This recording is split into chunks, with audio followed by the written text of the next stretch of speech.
Vinho bom não é vinho caro, nem todo vinho caro é bom, nem todo vinho caro vale o É, preço que custa, nem todo vinho barato é é feito ruim. de qualquer forma. Tem muitas variáveis. Conexões JPFM. Vinho bom é vinho caro? Será que existe uma maneira correta de servir o vinho, de abrir, de cheirar, de degustar? A gente vai saber com quem entende e muito do assunto, Mayra Freire, a primeira brasileira a conquistar sommelier, a conquistar uma estrela Michelin. Seja bem-vinda ao Conexões JBFM, Mayra. Obrigada pelo convite. Queria falar um pouco da sua história. Eu falei que foi a primeira brasileira a conquistar sommelier. É sommelier que, né, que fala quando é uma mulher sommelier. Sommelier, é isso? Tá correto? Não, na verdade a pronúncia certa seria sommelier. Sommelier. Mas, não, tudo bem, a Não, gente tá no vamos lá. Então, eu Brasil. perguntei exatamente para isso. Primeira sommelier, mas é a primeira pessoa brasileira, né, entre Sim, sommelier e sommelier, é, a conquistar uma estrela Michelin. Foi no ano passado, logo no início, quando abriram essa premiação, faz cerca de um ano, né, aqui com o prêmio. isso, E exatamente. desde então, como é que tem sido para você um ano depois? É muito interessante, assim, porque eu acho que é um prêmio que traz muita visibilidade, tanto para os restaurantes quanto para esses prêmios individuais, assim. Então, muita gente começou a me procurar para conhecer mais sobre o meu trabalho, para ouvir um pouco do que eu penso sobre esse mundo do vinho. Mas eu achei interessante também porque eu acho que é o primeiro prêmio ou destaque que eu vejo do mundo sommelier mais voltado para o serviço, assim, porque e não serviço no sentido de serviço de fazer um vinho, abrir um vinho antigo, porque quando você faz concurso de sommelier, quando a gente ouve assim, melhor sommelier de tal país, geralmente são concursos muito longos, em que você tem que apresentar todo o seu conhecimento teórico, sua capacidade técnica de degustação, sua capacidade de servir um vinho mais antigo, enfim, coisas técnicas. A Michelin, ela não avalia essas coisas. A Michelin vai avaliar o ponto de vista do comensal. Então, na verdade, é a sua capacidade de envolver o comensal é, através do vinho, né? Então, usando o vinho como uma ferramenta, assim. Então, é como conduzir o jantar através do vinho, como propor uma harmonização em que a pessoa se envolva, que a pessoa goste, que tenha a ver com a experiência do restaurante. Então, eu acho que é muito específico. É uma parte do trabalho do sommelier que é muito específica, assim. Então, eu acho que é um prêmio muito adequado para o trabalho que a gente faz, que eu faço lá no açaí e tal. Que vai além do conhecimento técnico, né? Que envolve além do Exatamente. conhecimento servir também, né? Que você tanto Exatamente. fala. É mais específico, assim. Então, achei interessante. É como se a gente estivesse conseguindo abrir um pouco o leque do que é essa profissão, sabe? Bacana. E que é uma profissão que, assim como o mercado de vinho, você falou dessa transformação, né, do mercado de vinho. A gente pegando dados, o mercado brasileiro, acho que nos últimos 2 anos cresceu mais de 11%, quando você tem até uma pequena retração nos velhos mercados, né, na Uhum, Europa e uhum. lá fora. E talvez muitas das pessoas que estão ouvindo a gente estão começando a entrar e a mergulhar nesse mundo, e se apaixonar e gostar e procurar, né, rótulos diferentes e a melhor maneira de consumir. Primeiro, eu queria saber como é que você está vendo essa transformação, você que está do outro lado ali do balcão, digamos assim. É perceptível pra É. gente que trabalha ali, é perceptível, assim.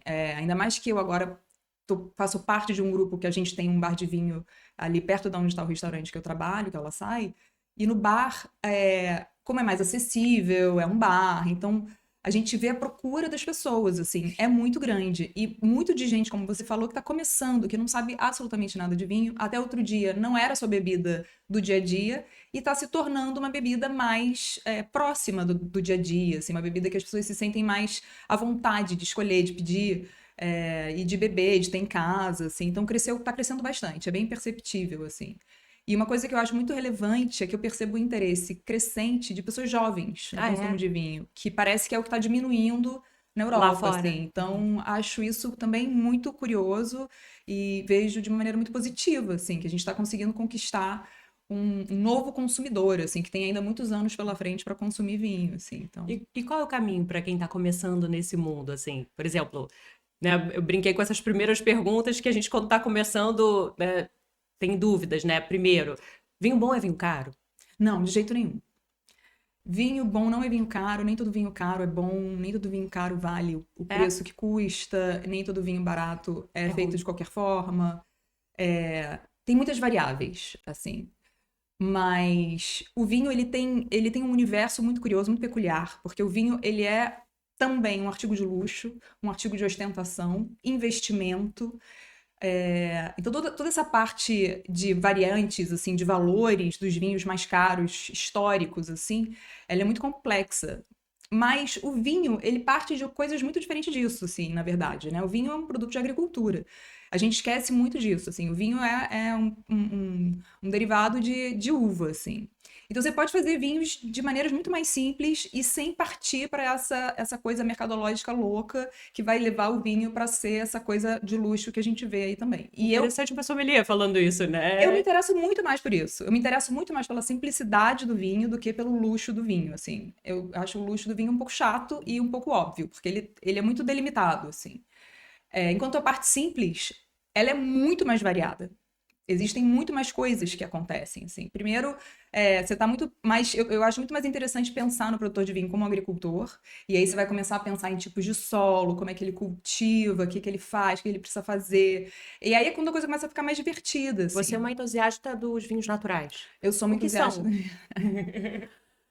Bom, falando vinhos naturais de uma maneira genérica, porque na verdade vinho natural não é um termo técnico, assim, ele não tem uma regra, né, para ser vinho natural, assim. Então, dentro desse chapéu aí, a gente vai falar de vinhos orgânicos, vinhos biodinâmicos, vinhos sustentáveis e vinhos naturais. Então, na verdade, são vinhos feitos através de uma agricultura que a gente chama de agricultura limpa, porque é uma agricultura que não vai usar insumos enológicos sintéticos, então você não vai usar pesticida, herbicida, nada que for sintetizado, artificial, assim. Você só pode usar coisas naturais.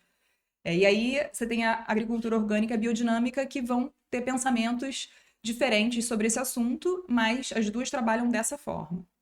A agricultura sustentável, ela é como se fosse uma tentativa de chegar lá. Mas quando você tem uma região que é muito complicada para isso, que é principalmente o sul do Brasil, é muito difícil fazer cultivo orgânico em muitas sub-regiões ali do sul do Brasil por conta da umidade, é muito úmido. Então a gente tem muito problema de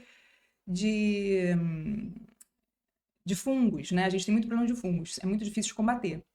Então, muita gente opta pela prática sustentável ou manejo integrado de pragas, que é você não usar produto sintético quando, assim, preventivamente, como muitas vezes se faz. Você usa só quando você, de fato, está correndo risco de perder a safra. Então, se não aconteceu nada de mal esse ano, você não precisa botar nada. Então, você tem um solo ali muito menos castigado pelo uso abusivo de produto. Então já é muito benéfico você trabalhar sustentável se você conseguir. Mas quando a gente fala de vinho natural, a gente está indo além da agricultura. Então, assim, o processo de transformar a uva em vinho pode ser um processo muito industrial, vamos dizer assim, né? Muito cheio de insumo também, muito cheio de produto sintético para fazer correções, resolver problemas que você teve na safra, se você não teve boa acidez, você vai corrigir sintético, enfim. Uma Mesmo série em de grandes coisas. vinícolas e conhecidas, assim, isso acontece. Pode ser que sim. Não que todo vinho que não é desse Seja universo assim, seja mas assim. O cara pode não defender nada disso, mas ele tem a sorte de estar numa região em que ele de fato não precisa usar nada, e na hora de vinificar ele também não precisa e tal, e tudo certo, assim. Ou ele usa coisas pontuais, né? Porque é tanta coisa que você pode fazer. Fazer um vinho, às vezes, é muito mais uma coisa de laboratório do que de produção de alimento, assim. É muito curioso, assim, até onde você consegue ir hoje em dia, com tecnologia e tudo mais. Então, o que o produtor vai decidir ali é, é o que é interessante, assim, sabe? Porque se ele decide deixar a terra e a fruta falarem e fazer o mínimo possível para que isso se expresse ali, sem modificar muita coisa, o resultado é mais interessante. E aí eu não estou falando nem só por uma questão de saúde, de meio ambiente, mas estou do falando por uma sabor. questão sensorial, assim, e de ser mais divertido, porque você vai ter uma coisa mais singular, você vai ter de fato uma expressão mais precisa daquele lugarzinho ali. A coisa mais divertida do vinho é você pensar que aquilo é a expressão de um pequeno território, assim, de um pequeno lugar, de como foi aquele ano ali naquele lugar. Quando você vai viajar os produtores, que você chega na vinícola, você tem uma dimensão assim do lugar, né? Que tem, como é que é o ar, como é que é, se é quente, se é seco. E aí depois você prova o vinho, você consegue ficar fazendo umas associações das rochas que você viu ali no solo, tudo mais. Então, quanto menos você mexer naquilo, assim, se você deixa as leveduras do próprio ambiente atuarem para fermentar o vinho, porque o vinho é feito dessa forma, assim, uma uva, você esmaga, vão ter micro-organismos ali, que a gente chama de leveduras, que vão transformar o açúcar natural daquela uva em álcool. Você pode usar leveduras sintéticas, que nem a gente usa fermento para fazer bolo e tudo mais, ou você pode deixar as leveduras que já estão no ambiente, porque o nosso ambiente ele é cheio de micro-organismos, assim, então as leveduras já estão aí. E se você deixa essas leveduras naturais do ambiente atuarem nessa fermentação, você vai ter de fato a expressão daquele lugar, porque são aquelas leveduras que vivem ali, que estão no solo daquele vinhedo, que estão se proliferando ali na microbiota do solo, nas uvas. Então, é de fato ela que vai trazer, ela é grande responsável do caráter sensorial do vinho no final. E Assim. como a gente está nesse universo? A gente está Aqui no evoluindo Brasil. muito, É. muito. A gente tem produtores que fazem essa tentativa de cultivo. Quando não é possível, eles compram uvas de produtores que fazem cultivo orgânico e daí vinificam com menos intervenção, né? A gente usa muito essa expressão da mínima intervenção. E nos últimos 10 anos, assim, esses produtores amadureceram muito. E hoje a gente tem vinhos que a gente pode chamar de vinhos naturais aqui do Brasil, muito maduros, assim, vinhos finos, vinhos elegantes, vinhos de muita qualidade, assim. Aonde você indicaria, Maíra, assim, saindo dos circuitos óbvios, falar Brasil e depois falar um pouquinho fora? Onde você indicaria para quem gosta ou tá começando a mergulhar nesse universo para prestar mais atenção? Assim?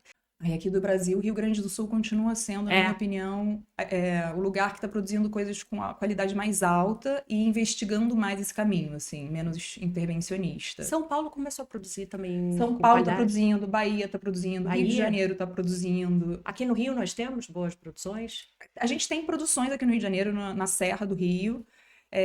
Eu acho que são produções muito iniciais ainda.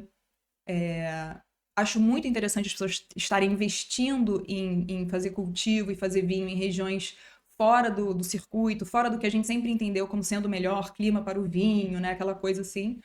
Acho que ainda tem caminho pela frente para seguir. Acho que seria muito interessante se as pessoas investissem mais em fazer um cultivo pelo menos sustentável, para tentar preservar essa questão também de expressão de terroir. Legal. Eu sei que tem gente tentando. Esse aqui acho que é Nordeste. Nosso editor falou Nordeste. Esse é aqui, Nordeste? você falou da Bahia. Bahia também tá vindo? Bahia está interessante. produzindo na Chapada Diamantina Ah, agora. Tem na uma Chapada. vinícola enorme lá, fazendo uns vinhos que são de qualidade muito alta, que é a vinícola Uva. E lá- Isso, assim, muito arriscado, né? Você ir para Chapada Diamantina fazer vinho. Eu confesso que eu não sei por que eles foram para lá. Devem ter feito alguma pesquisa, mas eu confesso que eu não sei muito bem por que eles foram para lá, mas foi uma coisa que me surpreendeu bastante. E o assim. resultado tá Os bacana. vinhos estão muito legais. E aqui no Rio eu sei que tem gente que está investida em biodinâmica na Serra, mas muito embrionário ainda, assim. Então, acho que tem muito caminho para o Brasil, fora do Rio Grande do Sul, que eu falei muito do Rio Grande do Sul. Acho que tem muito caminho para o Brasil fora do Rio Grande do Sul. Rio Grande do Sul ainda é o estado principal produtor, né? Aqui, nossa. Santa Catarina e Rio Grande do Sul. Mas eu acho que em termos de quantidade de vinhos de qualidade, o Rio Grande do Sul ainda tem uma oferta muito maior e seguem evoluindo, assim, né? Então, acho que é um estado que você fica mais seguro para embarcar, assim, sabe? E lá fora, o que você diria, assim, além, né? Você tem... Primeiro começar aqui a América do Sul, os tradicionais, Tem ali coisa tem muito interessante aqui tem na América do novos. Sul. Tem. Eu tô trabalhando com vinhos da Bolívia, muito Bolívia? bons. Muito bons. Tem um produtor muito interessante no Peru. Então tem muita coisa também. Assim como o Brasil está explorando regiões antes impensáveis, no resto dos países também as pessoas estão arriscando e explorando regiões que a gente não pensaria que teria uma possibilidade vitivinícola, né? Mas, assim, toda a América hispânica, assim, ela teve um envolvimento muito antigo com vinho, desde a colonização, porque os espanhóis trouxeram videiras. Então, eles têm uma cultura vitivinícola centenária.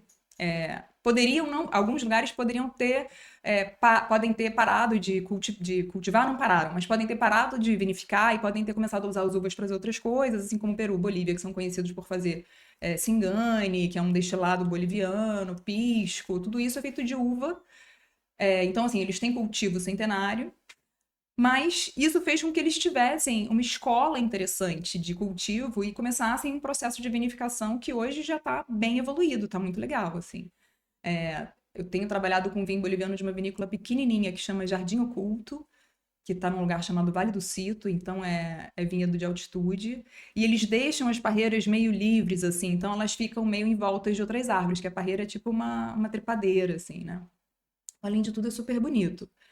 E aí eles fazem um trabalho que eu acho muito interessante também, de utilizar as primeiras uvas que chegaram. Então, esse é o interessante da América Hispânica, né? Porque eles têm uvas, que eu tô falando aqui que são centenárias, então eles chamam de uvas crioulas, que são uvas que surgiram da cruza das primeiras uvas que os espanhóis trouxeram. Então, A gente não tem uva nativa em nenhum lugar da América, mas essas uvas já nasceram aqui na América. Então, elas são uvas muito mais adaptadas a cada microclima ali de onde elas estão. Isso se reflete no sabor?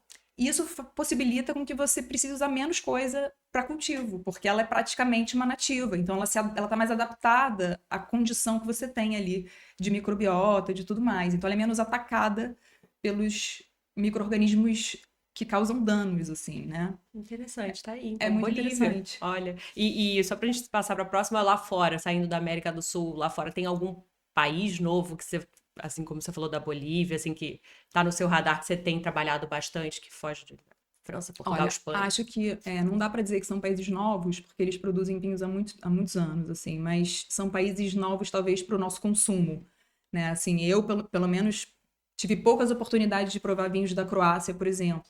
E hoje eu estou trabalhando com vinhos da Croácia que são muito interessantes. É uma região muito subestimada, mas que já faz vinhos também há muito tempo, tem uma tradição longa de vinhos.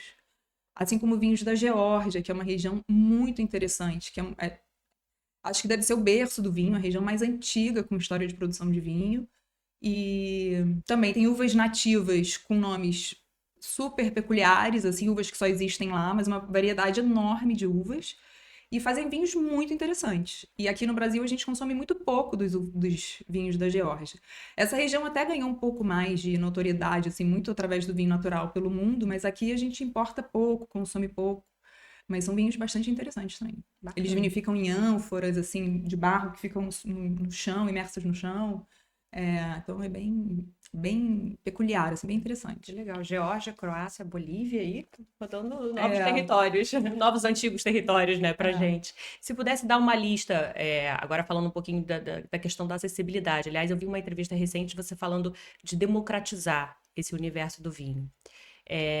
E antes até de pedir a lista para Maíra, eu vou pedir até uma lista de até R$200 aí, portanto. Mas antes queria falar um pouco desse caminho. A gente abriu a entrevista falando um pouco de existir jeito certo, né? De servir, Sim. e eu acho que esbarra, eu sinto que eu, por exemplo, sou alguém que entende muito pouco ou quase nada de vinho.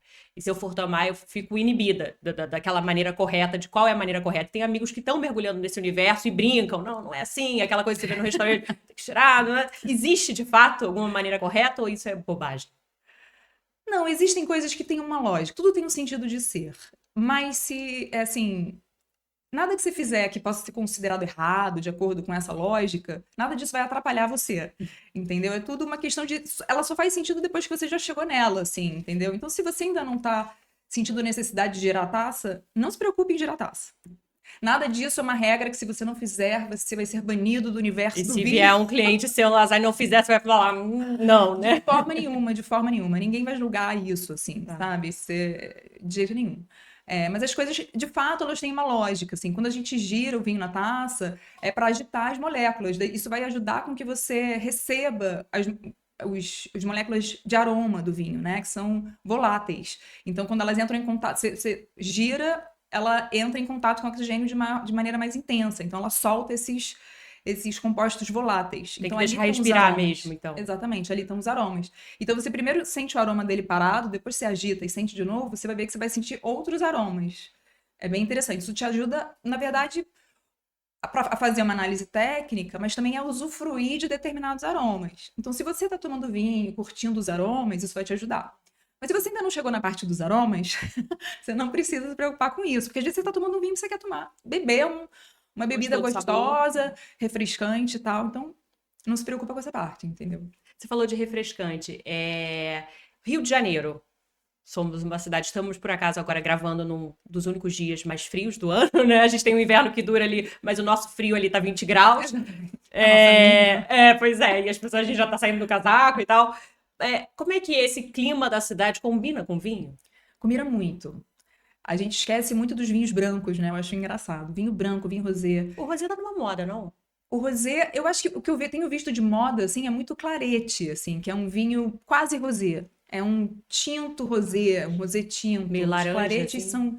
Na verdade, eles são vinhos feitos através de corte entre uvas brancas e uvas tintas. Então, eles têm uma cor quase tinta. É um rosado quase tinto, assim. Os laranjas também, mas aí é outra tá. coisa, é outro processo. Mas eles também estão muito em moda também, de E o fato. sabor, ele fica no meio ali, no between, o clarete, ele não é tão suave quanto o branco? Exatamente, ele porque, na verdade, em geral, assim, os vinhos brancos e os vinhos tintos, eles acabam carregando caráter aromáticos muito diferentes, assim.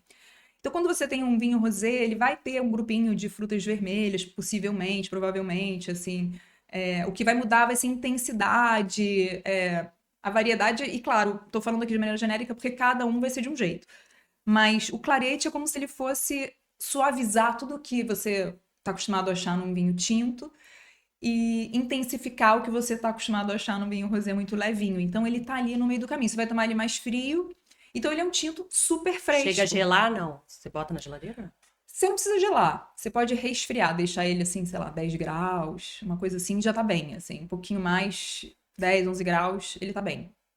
Quase gelado, né? Vamos dizer assim. E tem crescido bastante. Tem crescido bastante. As pessoas estão apaixonadas pelos claretes agora. E eu acho o clarete o melhor tinto pro Rio de Janeiro. Boa, clarete, o melhor de boa O melhor tinto do Rio de Janeiro, porque você vai tomar ele super fresquinho, sabe? É um vinho que não pesa nada, assim. Eu acho que o Rio, por ser uma cidade muito quente, te pede vinhos que você possa tomar mais frescos, vinhos que tenham acidez um pouco mais alta. A acidez traz essa sensação de frescor também.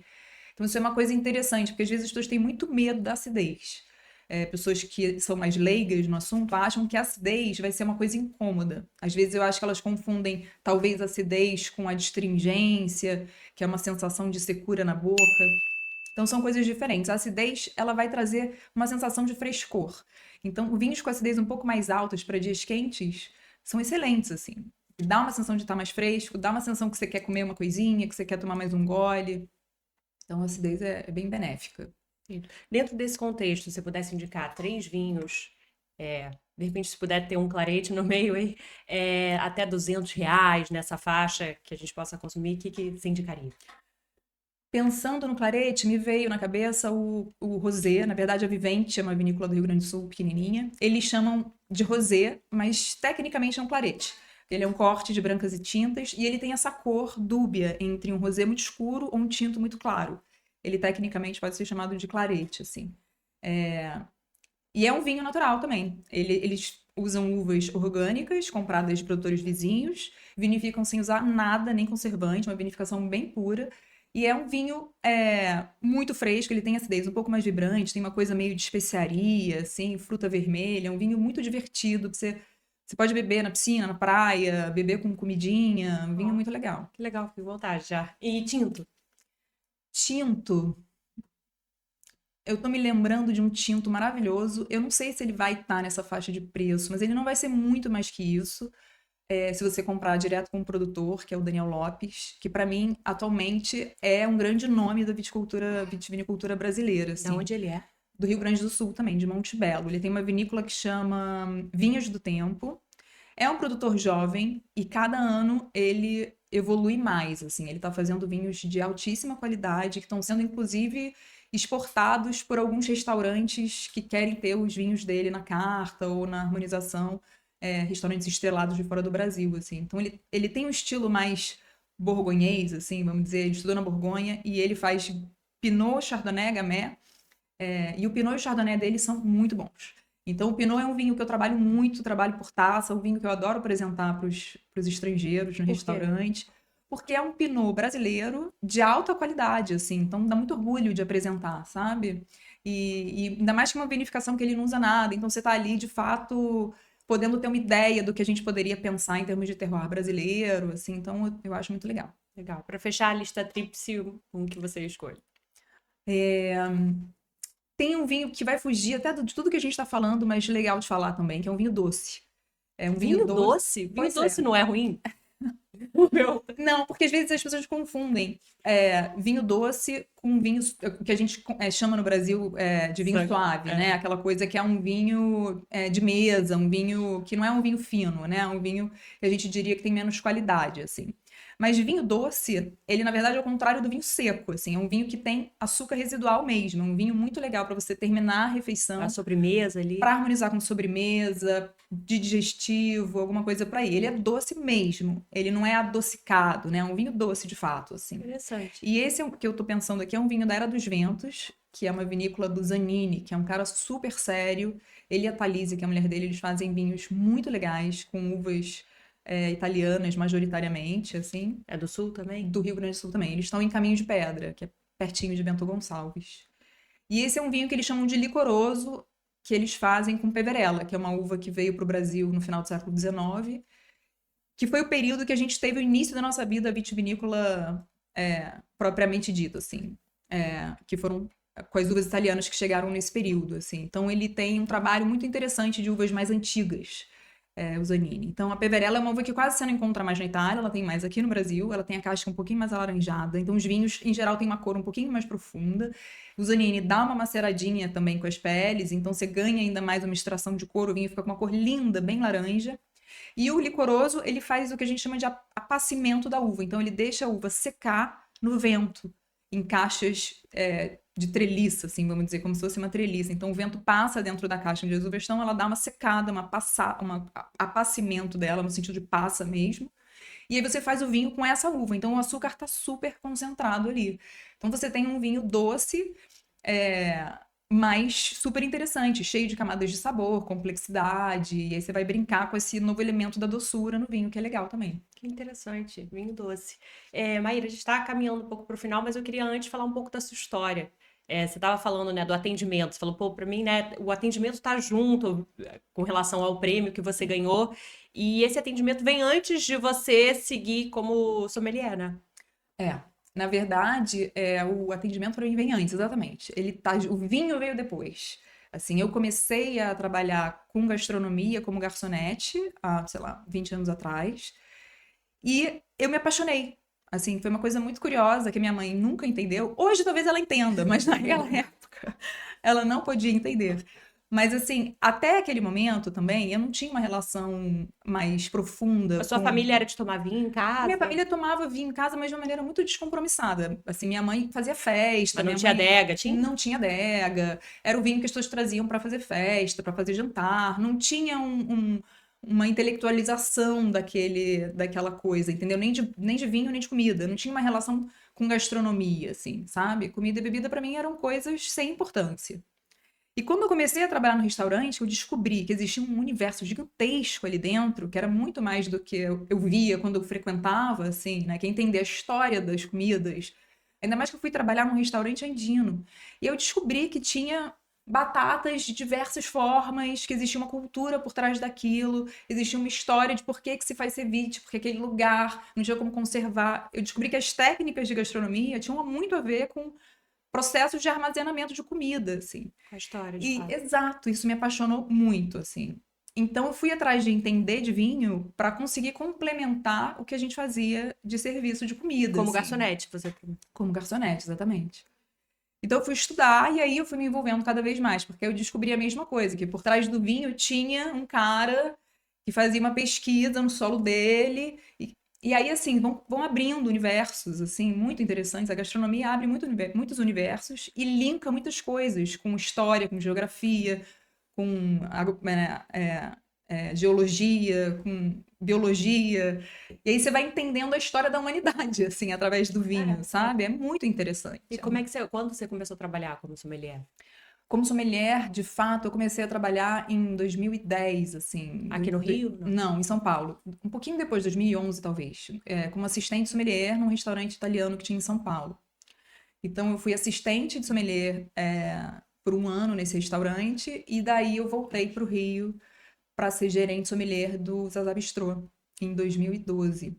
Pra gente fechar, você tava falando dessa coisa, né, do seu caminho de como sommelier. Você começou como garçonete, incrível, atendendo, foi ser assistente.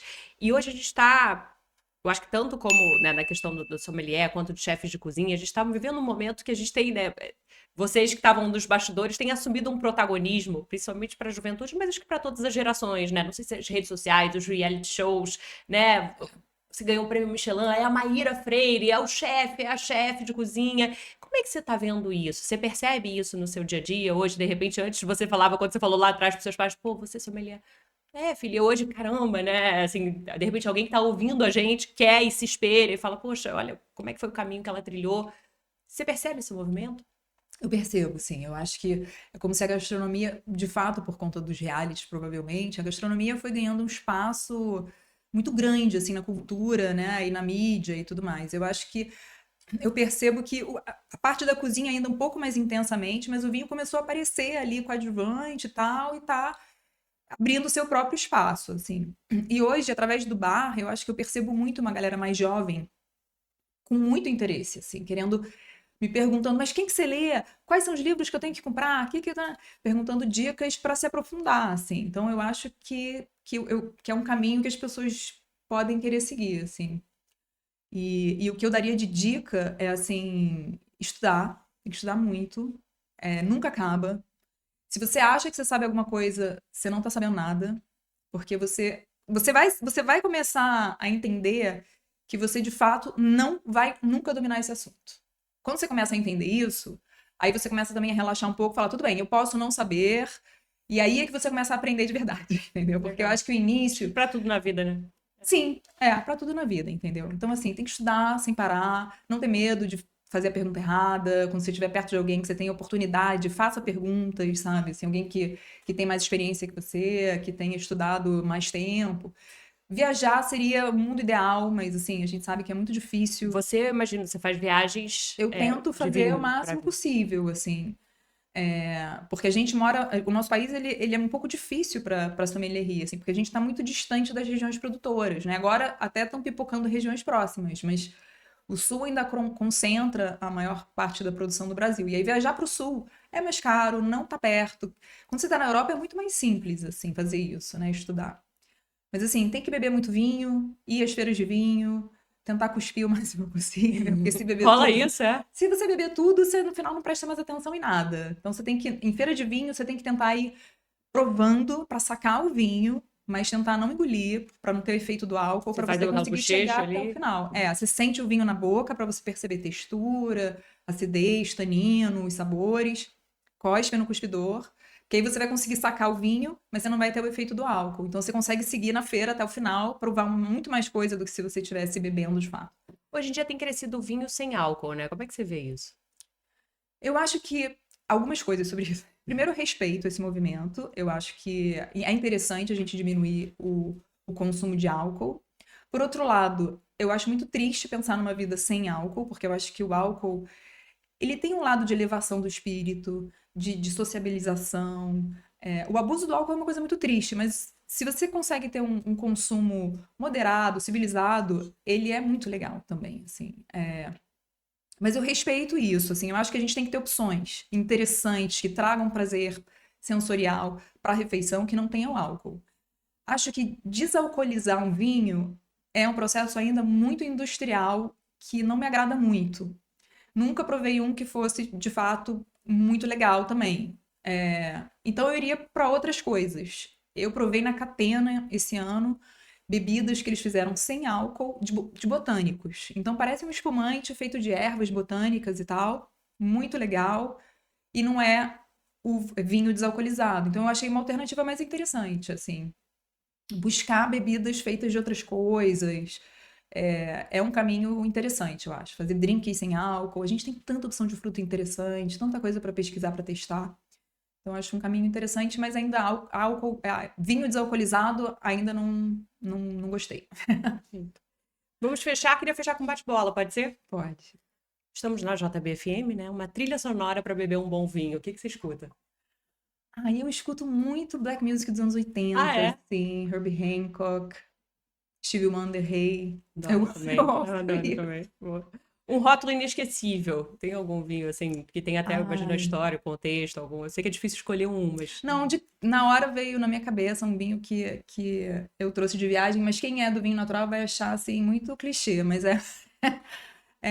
bom, o Chardonnay do Vernois, assim, que é o produtor aclamado pelos bebedores de vinho natural, foi para mim uma coisa inesquecível, assim, um vinho que eu trouxe de viagem uma vez, que é um vinho muito difícil de você conseguir comprar, a produção é muito pequena.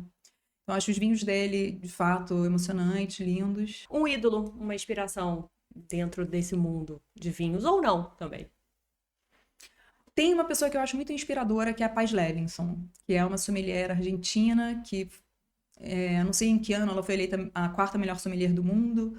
Hoje ela gere um restaurante da Sophie Pic, que são restaurantes que têm 2 e 3 estrelas Michelin em Paris. Ela é uma super profissional, assim, e uma pessoa muito já legal. Com ela? Já eu tive a oportunidade de fazer uma viagem de vinho com ela. E ela é muito apaixonada, muito generosa, ela gosta muito de trocar, assim, de ensinar, de colocar as coisas que ela pensa de uma maneira super simples, assim, nem um pouco afetada, assim, sabe?